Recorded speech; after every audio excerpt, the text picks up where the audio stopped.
Olá pessoal, e hoje nós vamos discutir aqui um tema muito importante para você engenheiro civil, para você arquiteto, né?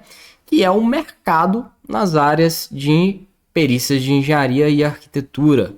Meu nome é João Moreira, eu sou engenheiro civil, eu atuo como perito há mais de 10 anos e aqui nós vamos hoje, né, discutir através desse vídeo alguns temas chaves, principalmente colocando aqui um tema específico que é como iniciar a carreira como perito, né, prestando serviços aí para o judiciário. E além disso também mostrar para vocês o porquê trabalhar nessas áreas de perícia e porquê trabalhar como perito favorece, né, o crescimento profissional e também porquê que vários profissionais estão investindo tempo, né, nessa área e ainda como está o momento do mercado para se iniciar, né, nessas áreas de perícias de engenharia.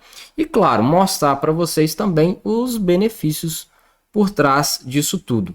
Então vamos pensar um tema específico, né, que é como iniciar a minha carreira como perito. Então você, engenheiro civil, você arquiteto que ou tem experiência ou já teve interesse de visualizar como que funciona essa área, né? Hoje a gente vai tratar de alguns temas chaves para que você possa, né, aprender, absorver aí informações relevantes para dar prosseguimento aí nesse seu desenvolvimento.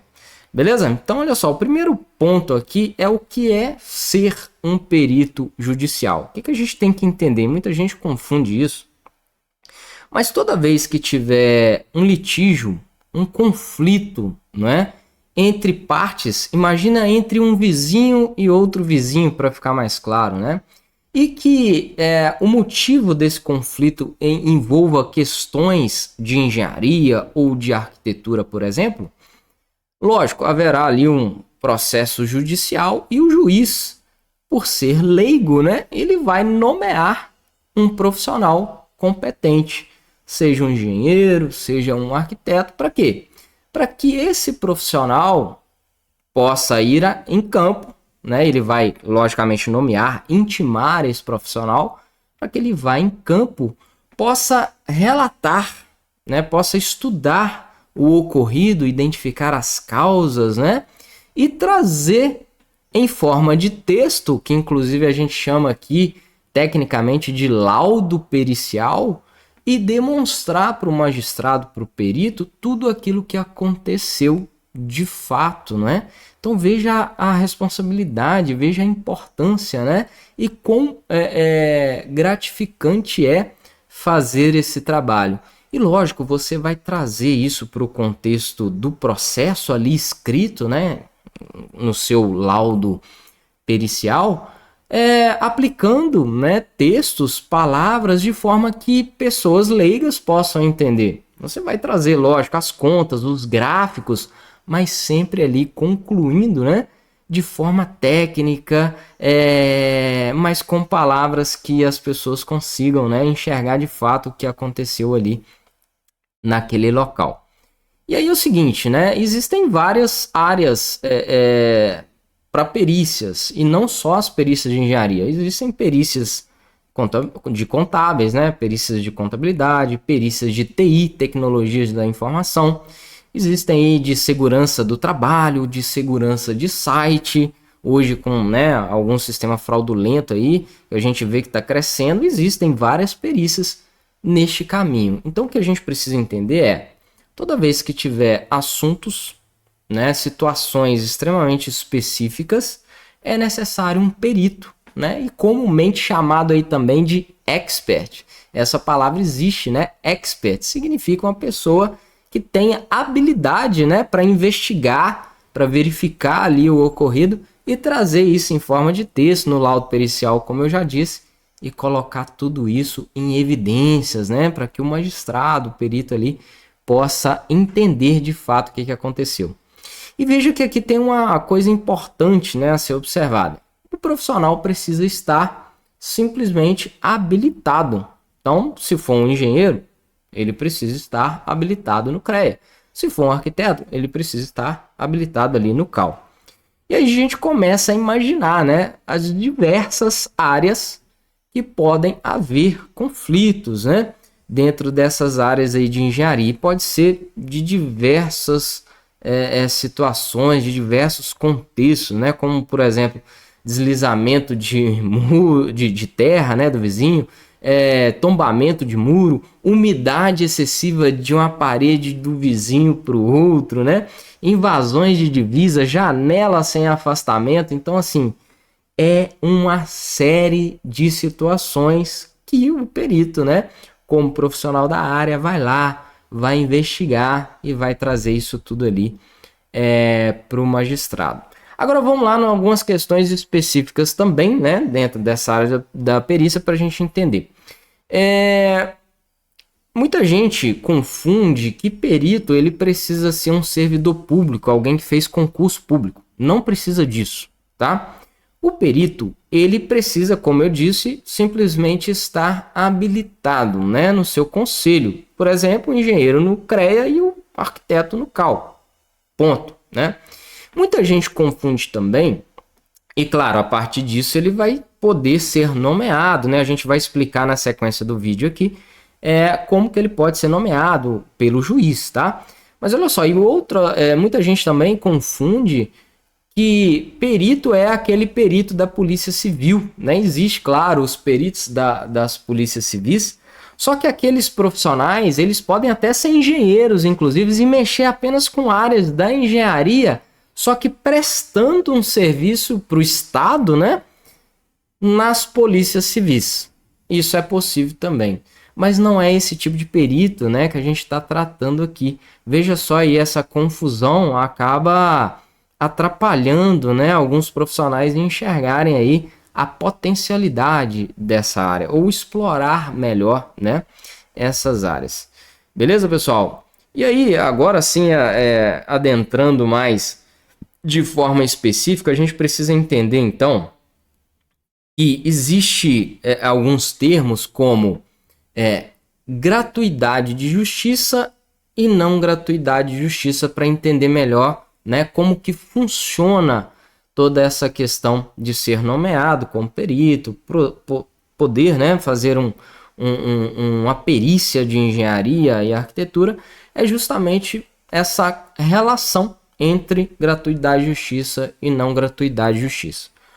Como que funciona isso, né? Qual que é a diferença dessa gratuidade de justiça e não gratuidade de justiça? Toda vez que as partes, né, quem tiver ali no litígio, no conflito, eles não tiverem uma situação financeira, né, uma situação econômica favorável, o que vai acontecer? Eles vão solicitar, logicamente, a gratuidade de justiça. E o magistrado, ele vai analisar, claro, através de documentos, ele vai analisar se realmente aquela pessoa tem condição ou não, né? Ela está apta ou não à gratuidade de justiça. E por que eu estou falando isso? Veja só, isso impacta, logicamente, os serviços da perícia. Por quê? Veja só, se há gratuidade de justiça, o que vai acontecer nesse caso? Quem vai arcar com os custos da perícia, e veja que interessante, né? Apesar de existir o termo gratuidade de justiça, não significa que o serviço vai ser gratuito, o perito não vai receber nada, né? Zero, não é isso que significa. O termo gratuidade de justiça, nesse caso, se for concedido, né, às partes, como eu estou falando, através da análise do magistrado, né, do juiz, etc., o que vai acontecer? As partes, então, né, vão ser amparadas pela gratuidade de justiça, né? E quem vai arcar com os custos dos trabalhos periciais é o Estado. E aí, veja só, no Estado existem algumas tabelas de honorários. Aí o pessoal vai falar assim, pô, mas como que pode existir uma tabela, né, de honorários para que possa determinar ali o que o perito vai fazer? E olha só, pessoal, é realmente assim que funciona, tá? Mas vamos só entender o que é essa diferença primeiro, o que é gratuidade de justiça e não gratuidade de justiça, para a gente poder discutir melhor sobre esse assunto. Mas vamos lá. Quando há, então, gratuidade de justiça, quem vai pagar, né, pelos trabalhos periciais é o Estado, beleza? Então tem uma tabela e o Estado segue essa tabela, não é? Para que possa ser pago os honorários ali para o perito. Muito bem, agora e quando tiver, né, quando for a situação de não gratuidade da justiça? Aí é o seguinte, né, quando não tiver a gratuidade da justiça, aí é o momento em que o perito, né, pode apresentar a proposta de honorários. Então veja bem, ele, lógico, ele vai ser nomeado pelo juiz, ele vai ter ali a demanda de trabalho, ele vai analisar os autos, né, o processo, e ele vai ver o que ele precisa fazer. E a partir desse momento ele pode fazer a sua proposta de honorários com base, né, no que está ali nos autos. Veja que interessante. E aí, o que vai acontecer? Quem vai custear esses trabalhos do perito são as partes, né? Porque, lógico, não tem gratuidade de justiça nesse momento. E aí o juiz, então, vai determinar que as partes paguem, né? Custeiem esse trabalho do perito. E, geralmente, o juiz, ele rateia esse custo entre as partes, tá? Não necessariamente todas as vezes, mas ele costuma, né, pedir ali o rateio, né, as partes que estão ali em litígio, ratear esse custo da perícia.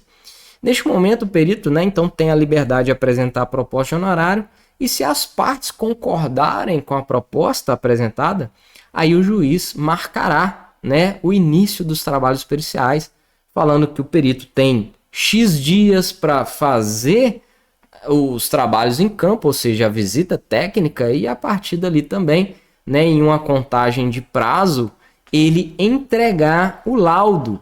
E o laudo, como a gente já discutiu aqui, é exatamente a forma escrita de tudo aquilo que ele relatou, as conclusões, né, os motivos, as causas, e trazer ali para o processo em forma de texto. Beleza, pessoal? Então, o que a gente pode concluir dessa parte? Então, apesar de haver, né, o termo gratuidade de justiça, há pagamento de honorário. É isso que é importante, né? Para os peritos, não é um serviço gratuito. Inclusive, muitas vezes pode até acontecer de existir perícias complexas, tá? E que os valores tabelados pelo Estado não são compatíveis, né, com os trabalhos, né, que vão ser necessários ali no desenvolvimento da perícia. Existe aí, então, a possibilidade, né? Olha só que interessante. Existe, então, a possibilidade, tecnicamente, usando, né, alguns mecanismos dentro da lei, também de uma certa forma justificando que aqueles valores tabelados são desproporcionais aos trabalhos que precisam ser desenvolvidos. E aí o perito solicita uma majoração, né, desses honorários. Então veja que tudo bem que existe a justiça gratuita, e se acontecer o caso, né, de ser uma perícia complexa, a gente tem ainda essa possibilidade de justificar através de uma petição, que é um documento técnico também, né, que a gente coloca ali dentro do processo dos autos, justificando e pedindo essa majoração. Aí há a possibilidade, né, de ser concedido ou não essa majoração.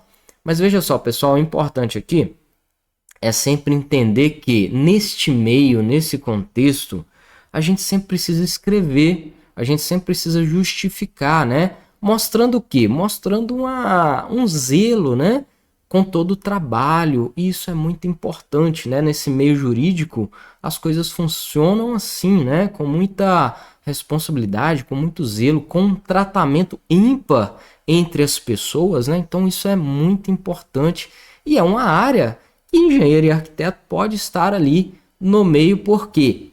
Porque há vários casos, né, que envolvem perícias de engenharia e arquitetura. Bom, agora vamos analisar, né, além disso, alguns benefícios de se trabalhar nessas áreas, de se iniciar a carreira como perito do juízo. Primeiro é pensar que mesmo com variações econômicas, né, do país, essa área de perícia ela vai que meio que na contramão disso. Vamos pensar, para que se tenha construções civis, para que se tenha uma demanda de projetos, que é necessário? É que a economia esteja indo bem, ou que a economia pelo menos esteja em uma marcha interessante, né? Que a taxa de juros, a Selic, esteja ali em patamares razoáveis, tudo para quê? Para favorecer o crescimento, as pessoas poderem pegar empréstimo, né? Financiamento. E hoje a taxa de juros, se eu não me engano, está em 13,75%, 13,50% a Selic. Então tudo isso acaba atrasando um pouco o desenvolvimento. E essa área da engenharia e arquitetura é diretamente afetada com isso, né? Logicamente, as pessoas hoje em dia estão cientes do que acontece no meio econômico, né? E isso é importante observar que deixa de ter um fluxo econômico, né? Deixa de ter um fluxo econômico nessas partes das construções civis, de projetos, enfim, tá? Mas aí é que vem. Nas áreas de perícia, vai meio que na contramão disso. Por quê? Geralmente, em situações mais favoráveis economicamente, esse contexto, essas perícias acontecem mais justamente porque há mais conflitos, né? Infelizmente, há mais conflitos, há mais litígios. Agora, o que isso precisa ser observado? Isso a gente pode imaginar o número de processos, né, que está por trás disso. Isso é um benefício.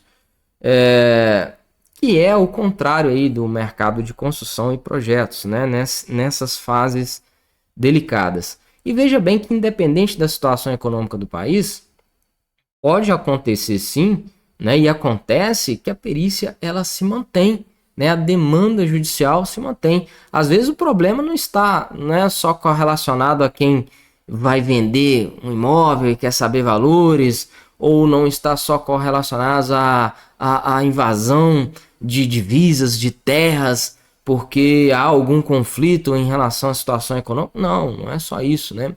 A gente pode imaginar grandes valores também em uma situação, por exemplo, de que as concessionárias de rede de energia elétrica, dando um exemplo aqui, há uma necessidade de passar uma rede de transmissão sobre o terreno de alguém. Então veja que, né, não há problemas só relacionados às situações econômicas. Isso é bom destacar. E aí você, como perito, vai calcular quanto que deve ser indenizado para aquela pessoa, né, nesse nosso exemplo aqui, em relação à indenização por ter passado uma rede de transmissão sobre o terreno dele, e assim vai, né? Olha que interessante, olha que situação que envolve várias áreas, né, dentro do contexto da engenharia e arquitetura, até sobre as avaliações de imóveis ou avaliações de áreas de servidão. Isso tudo é benefícios, né? E outro ponto a imaginar que há uma demanda de trabalho, e quem vai organizar essa demanda de trabalho é o perito. Então veja bem, depois que o magistrado, o juiz, ele nomeia o perito, claro, ele vai dar um tempo ali para o perito desenvolver tudo, mas é você, perito, que vai gerenciar esse tempo. Se ele te deu 30 dias, não importa se você vai fazer nos 5 dias finais, né? Não é conveniente fazer isso, mas você vai administrar, você vai ter uma gestão desse tempo, e isso é um benefício enorme, né? Porque você vai ter essa possibilidade de trabalhar na hora, entre aspas, né? Na hora que você quiser ali para entregar o seu trabalho. Veja que liberdade de gerenciamento que você vai ter. E isso é bom porque a gente sabe também que ninguém fica trabalhando apenas em uma área. Então, se você já mexe, por exemplo, na área de projetos ou na área de construção civil, dá para conciliar, né? Essa conciliação é importante. Isso vai te ajudar a crescer dentro da área da perícia, né? Porque você não vai deixar de ter a sua base ou o seu desenvolvimento de trabalho, e ainda vai poder, né, trabalhar aí como perícia. Isso não posso deixar aqui de falar que né, um benefício aí, então. E essa gestão, né, muito grande, vai te possibilitar conjugar esse trabalho de perito com outras áreas correlacionadas, inclusive áreas de regularização de imóveis, né? Eu gosto muito de trabalhar nessa área também, trago aqui temas sobre isso. que a gente aborda, né? Aqui os conteúdos também sobre a área de regularização de imóveis, é uma área que eu atuo também, é uma área muito correlacionada à área de perícia, né? Inclusive eu fiz uma perícia há pouco tempo agora que era necessário verificar a certidão de inteiro teor e verificar também quais eram as frações de áreas que eram pertencentes a alguns herdeiros. Veja só, né? Então, quando você vai trabalhar ali na regularização de imóveis, você precisa analisar documentos do imóvel, entender como que foi feita a convenção de condomínio, como que está ali as certidões de inteiro teor, que traz o histórico do imóvel, né? E isso está muito ligado à área de perícia, porque muitas das vezes, né? Qual o conflito da área de perícia que vai existir ali, que não vai tratar de imóvel, né? Não vai tratar ali de edificações, e tudo isso tem documento. E a gente precisa estar atento, né, a esses documentos, saber interpretar. Por isso que eu gosto muito de falar também dessa relação entre a regularização de imóvel e a perícia de engenharia, né? Bom, muito bem. E outro ponto a imaginar aqui de vantagem, ou seja, de benefícios, né? Logicamente não podemos deixar de comentar que são os valores de honorários. Lógico, existe a justiça gratuita que vai te limitar, vai te colocar ali em valores tabelados, mas também podem existir processos, né, que existem perícias que não sejam gratuitas, que o profissional pode ali apresentar proposta de honorário, e lógico, perícias maiores certamente vai favorecer em honorários maiores, você vai ter mais trabalho sim, mas o seu lucro, né, o seu faturamento ali pode ser maior. E eu já vi, inclusive, alunos meus, né, que começaram com justiça gratuita, apresentando alguns honorários de justiça gratuita, e hoje conseguem passar honorários, propostas de honorários em perícias maiores, de 20 mil, 30 mil reais. Então eu já vi isso acontecer. Mas por quê? Eles foram respeitando o processo, foram trabalhando tanto nas gratuidade de justiça, lógico, mantendo toda uma certa sistemática, né? A imparcialidade, que é muito importante nesse meio, e nunca se esquecer que trata-se de uma relação de pessoas, né? Não do perito com as partes que estão ali em conflito diretamente, de forma efetiva. Longe disso, né? O perito ele precisa ser imparcial. Mas o que eu estou querendo dizer é que essa relação de pessoas, você está resolvendo um problema da sociedade, das pessoas, você está contribuindo com isso, né? Então cabe ressaltar que precisa ter na mente de quem vai trabalhar nessas áreas, né, do perito, sendo engenheiro ou arquiteto, que você está resolvendo um problema, né, uma dor das pessoas, né? Isso é muito importante. E os honorários, eles podem variar, lógico, de acordo com os objetivos da perícia, né? Mas aí que vem as vantagens. Se você souber calcular o honorário, a proposta de honorário, seguindo um método, calculando a sua hora técnica, não é? Vendo as suas despesas, sim, você pode ter um faturamento, né? Um ótimo faturamento atuando nessas áreas. Como eu disse, alguns alunos já passaram propostas de honorário de 20, 30 mil reais. Isso é muito importante, né? Significa que houve um desenvolvimento profissional, né? Está tendo um desenvolvimento aí na carreira profissional deles. Porque iniciaram aí como peritos, né? Bom, aí tem muito profissional também que pensa assim, justiça gratuita, os honorários tabelados, possuem valores extremamente baixos, não vou mexer com isso. Aí é o seguinte, pessoal, eu imagino que, como todo processo, né, é necessário imaginar que você, além de estar resolvendo problema da sociedade, existe uma relação de pessoas, né, você não pode enxergar só aquele honorário como um número. Isso é um erro, né? Isso é uma situação, digamos assim, nociva para o profissional. Rapidamente o profissional ele tende a declinar sobre aquela nomeação porque tem um valor mais baixo. Claro, você não precisa tomar prejuízo, né?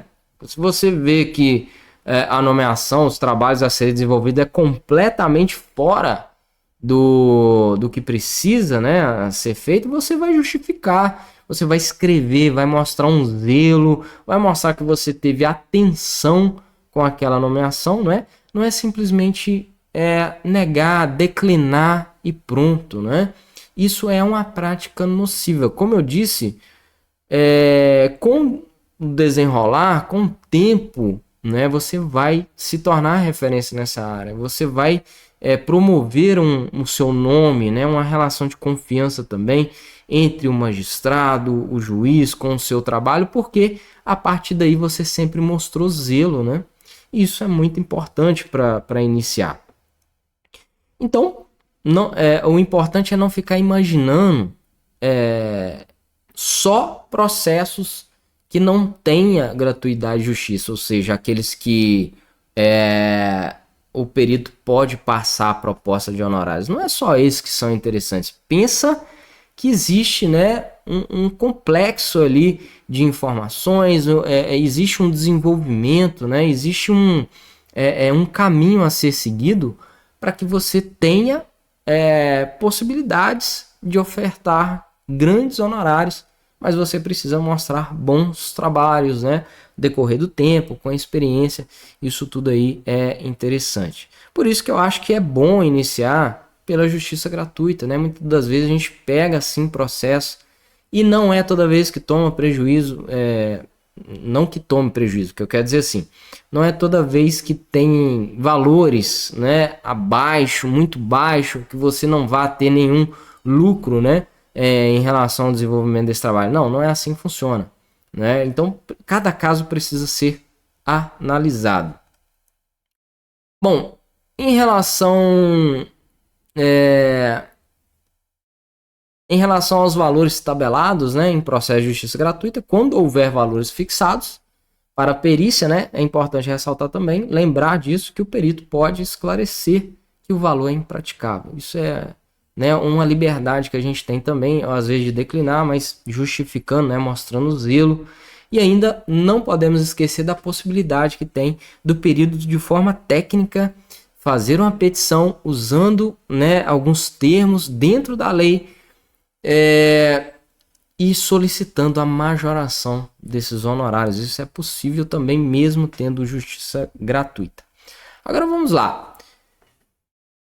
Eu quero iniciar minha carreira como perito, né? O que eu preciso fazer? Primeiro passo, muito importante, pessoal. Vamos lá, vamos materializar isso agora. Eu quero iniciar minha carreira como perito. O que eu posso fazer? A primeira coisa que tem que se entender, né, ter um entendimento muito claro, e ressalto isso, é que não existe laudo pronto. E outra coisa, não existe modelo de laudo. Infelizmente, né, a gente escuta por aí, baixe o laudo pronto, pegue modelo de laudo. Pessoal, pelo amor de Deus, não vamos perder tempo com isso, né, escutando essa baboseira. Por favor, não percam tempo com isso, que seria começar dando tiro no pé, né, na carreira como perito. Esse é o primeiro ponto. Como tudo na vida, né, trata-se de um processo, uma habilidade, um método a ser seguido, uma metodologia por trás disso. Veja bem que cada caso vai ser um caso. Um desabamento de um muro em uma situação, os motivos, a causa, as consequências, né, daquele tombamento, por exemplo, pode ser completamente diferente de um tombamento de um outro muro, de um outro processo judicial, né, em uma outra localização. Então veja bem, se você começar a pegar textos prontos, com análises prontas, essas análises não vão refletir a realidade do caso que você está estudando, né? E além de você correr o risco de aplicar metodologias erradas, análises erradas no seu processo, você já começa a quebrar, né, aquele elo de confiança que precisa ter nos trabalhos periciais, o zelo, né? Então, por favor, a primeira coisa é não adotar laudo pronto. Isso não existe, nunca existiu. Cada caso vai ser um caso, você precisa sim consultar normas, usar todas as suas técnicas que você aprendeu na graduação, né? Que é o mais importante. Afinal de contas, você é um perito, você é um engenheiro. Afinal de contas, você é um engenheiro. Afinal de contas, você é um arquiteto. Você não vai rasgar o seu diploma. Você tem habilidade, tem competência para esclarecer, né? Para esclarecer os fatos, evidenciar, buscar resultados, fazer ali, enfim, um bom trabalho como perito. Então, por favor, não peguem laudo pronto. e não usem, né, modelos de laudo, porque cada caso é um caso e isso pode te prejudicar e muito. O segundo ponto a pensar, então, eu quero me tornar um perito, né, começar com a carreira na perícias de engenharia e arquitetura. Aí pensa, você já é graduado, você já tem habilidade para atuar nessas áreas e crescer, né, com o mercado, com essa demanda, né, que só cresce, inclusive. Já muitos profissionais, inclusive os alunos meus, começaram com justiça gratuita, como eu disse, e depois disso passaram a ter honorários, propostas de honorários muito grandes, né, de 20, 30 mil reais. Logicamente, o que eles fizeram? Seguiram métodos, seguiram princípios, né, foram imparciais. Agora veja bem, pessoal, pensem que você, como graduado, você precisa apenas se habilitar nos tribunais ou ser nomeado pelo juiz através de uma visita, né, através de uma apresentação sua em um fórum, em uma comarca, ali na secretaria, levando seu currículo, né, se apresentando, mostrando, né, a sua competência ali, e a partir disso você vai ser nomeado, porque a demanda é grande. Agora, uma pergunta que muita gente faz também nesse como iniciar, né, numa carreira como perito, é que, eu preciso ter uma pós-graduação para isso? Para começar nessa área? E a resposta é não. Vamos imaginar, pessoal, o contexto disso tudo, né? Veja bem, como eu disse, cada caso é um caso. Pode ser um problema com muro, pode ser um problema com invasão de divisa, lote, pode ser problema de patologias da edificação, fissuras, trincas, né? Drenagem pluvial, rede de esgoto, uma série de coisas. Para você ser especialista nisso tudo, é impossível. Mas veja bem, você na sua graduação usou né, toda a sua habilidade, toda a sua competência ali na graduação, estudou várias áreas, com certeza você consegue sim, né, solucionar problemas, evidenciar fatos, trazer, relatar, concluir as causas, o motivo daquilo, né, do ocorrido dentro do processo de perícia. Isso que é importante ressaltar. Então, para peticionar, fazer um laudo, né, fazer memoriais, fazer relatórios fotográficos condizentes com a realidade ali dos fatos, isso tudo não necessariamente você precisa de pós-graduação para isso, né? O mais importante você tem, que é o conhecimento técnico por ter estudado várias áreas, né? Então vamos quebrar essa crença limitante de que eu preciso ter uma pós-graduação para iniciar nessas áreas, né? Isso também é mito, beleza, pessoal? Aí, vamos lá. Mas hoje, eu quero começar hoje. O que eu posso fazer para me tornar um perito, né? Começar na minha carreira profissional hoje como perito de engenharia e arquitetura. Veja bem, o que você pode fazer? O primeiro passo aqui é simplesmente se cadastrar nos tribunais de justiça, né, para atuar como perito. E eu acho fantástico, né, como é equitativo o processo de nomeação. Ou seja, não tem esse negócio de indicação, de jeitinho, né, pelos fóruns, pelas comarcas, não, seja justiça gratuita ou não, é um processo equitativo. Quantos laudos, quantos processos periciais eu fui nomeado e antes de mim tiveram 3, 4 nomeações, e se eu declinar por algum motivo, né, não aceitar também, mais 3, 4 profissionais podem ser intimados, né, nomeados na sequência. Olha que riqueza é essa questão de ser um processo equitativo, né? Então você será nomeado e por estar legalmente habilitado, e apenas isso, né, você vai ter essa oportunidade de apresentar o seu trabalho, né, essas habilidades e competências que você já tem. Então esse seria um passo pequeno que você já poderia fazer para iniciar na sua carreira, né, como perito aí. Beleza, pessoal? Deixa nos comentários se vocês querem outros temas correlacionados a essa área de perícia ou regularização de imóveis. Sempre vou buscar aqui trazer conteúdo para vocês. E aí, façam seus comentários, as suas críticas construtivas, né? E a gente tá sempre junto, beleza? Um abraço e até mais, até o próximo vídeo aí.